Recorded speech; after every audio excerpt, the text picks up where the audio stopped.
कंधमाल जिला खजुरीपड़ा ब्लॉकर बारहापड़ा ग्राम निकट में चढ़ाऊ समय 2 क्विंटाल 25 किलोग्राम गंजेई जबत करिछि अबकारी विभाग।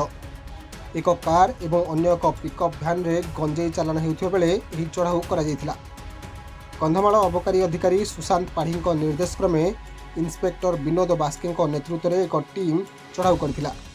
बारहापड़ारू बौद्ध जाउथिबा एक कारु 50 किलोग्राम गंजेई जबत करा जायथिबा बेले आउ एक पिकअप भ्यान रु 1 क्विंटाल 75 किलोग्राम गंजेई जबत होइतिला।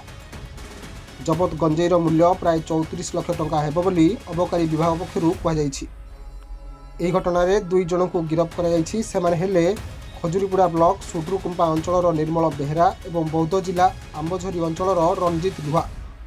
उभयंकु कोर्ट चालाण करा जायछि। फेरार थिबा पिकअप ड्राइवर को धरिबा पई तदंत जारी रहिछि।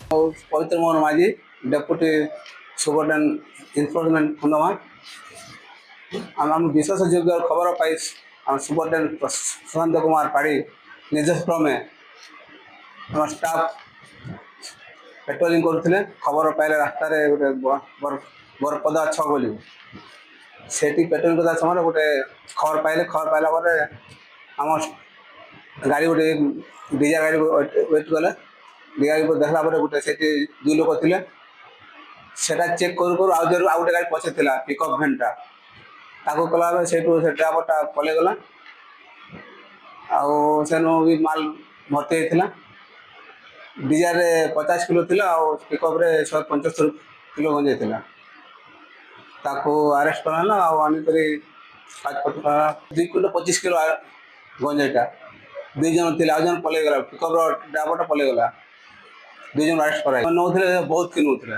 गोटे घर निर्मल बेहरा घर सुदुकुपा रंजित लुहा तार घर है आमझोरी बौद्ध इनक्वारी चलती आम इन्वेस्टिगेशन चली